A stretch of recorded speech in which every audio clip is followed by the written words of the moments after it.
గుర్తొస్తూ ఉంది. నేను ఒకటే, కాంగ్రెస్ పార్టీ ఇలా జీరో అక్కడ. గతంలో ఢిల్లీ నగరాన్ని పాలించే కాంగ్రెస్ పార్టీ వాళ్ళ బిహేవియర్ కావచ్చు, వాళ్ళ పద్ధతి కావచ్చు, వాళ్ళ పార్టీ విధానాలు కావచ్చు, పార్లమెంట్లో వ్యవహరిస్తున్న తీరు కావచ్చు, ఇవాళ ఆ పార్టీకి జీరో సీట్లు ఇచ్చింది. దేశంలో కాంగ్రెస్ పార్టీకి భవిష్యత్తు లేదని మహారాష్ట్ర ఎన్నికలు తేల్చి చెప్పినాయి, హర్యానా ఎన్నికలు తేల్చి చెప్పినాయి, ఢిల్లీ ఎన్నికలు కూడా తేల్చి చెప్పినాయి. రాబోయే కాలంలో నాకు తెలిసి 15 రాష్ట్రం అనుకుంటా, 15 రాష్ట్రాల్లో భారతీయ జనతా పార్టీ వాళ్ళ అధికారంలో కొనసాగుతోంది.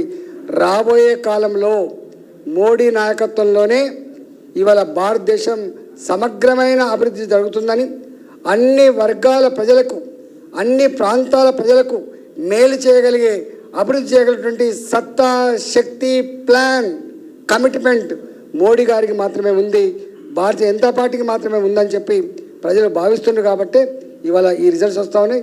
తప్పకుండా ఇవాళ జరిగినటువంటి ఈ ఢిల్లీ ఫలితాలు ఏవైతున్నాయో దేశంలో ఎక్కడెక్కడైతే ఇంకా భారతీయ జనతా పార్టీ అధికారం లేదో ఆ రాష్ట్రాలకు స్ఫూర్తిదాతగా ప్రదాతగా ఉంటుందని చెప్పి భావిస్తూ ఉన్నాం. ఇవాళ కార్యకర్తలు, నాయకులు మేము చూస్తూ ఉన్నాం. అన్న 27 ఏళ్ళు అవుతుంది మేము అధికారం లేక, ఇవాళ మాకు అధికారం దక్కాలనేటువంటి కసితో, ఐక్యతో ఇట్లా పనిచేసిండ్రు. రాబోయే కాలంలో కూడా ఇప్పటికే మీరు చూసిండ్రు, తెలంగాణలో 10 సంవత్సరాల కేసీఆర్ పరిపాలన చూసిన తర్వాత అసహించుకొని ఇవాళ ఓడగొట్టిండ్రు. మళ్ళీ పొరపాట్లు కూడా వాళ్ళ కోటేద్దని చెప్పి నిర్ణయించుకున్నారు. ఇవాళ అనేక రకాల మాటలు చెప్పి, అబద్ధ ప్రచారాలు చెప్పి వదిలగొట్టి కేసీఆర్ మీద ఉన్నటువంటి వ్యతిరేకతని సొమ్ము చేసుకొని ఇవాళ అధికారం చెలాయిస్తున్న కాంగ్రెస్ పార్టీ దాని వాలకమైందో, దాని పద్ధతి ఏందో ఇవాళ తెలుస్తూ ఉంది.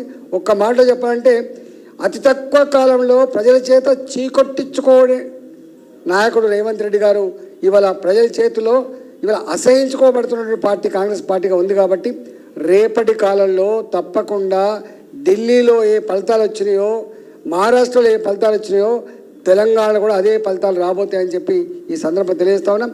ఇక్కడ కూడా 45 సంవత్సరాలుగా కార్యకర్తలు, నాయకులు కళ్ళల్లో వత్తులేసుకొని కాషాయ జెండా గెలవాలి, భారతీయ జనతా పార్టీ గెలవాలని చెప్పి అయితే సంకల్పంతో ఉన్నారో తప్పకుండా అది నెరవేరే రోజు చేరువలో ఉందని చెప్పి తెలియజేస్తా ఉన్నాం.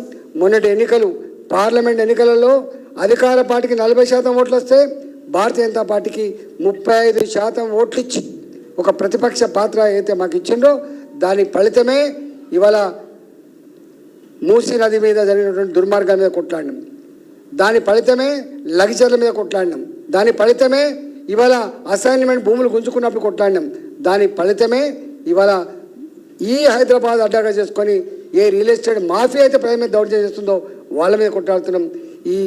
ఇవాళ ఆనాడు వచ్చిన ఫలితమే ఇవాళ అనేక ఈ హైడ్రాపేట చేస్తున్న డ్రామాని ఆపగలిగినాం.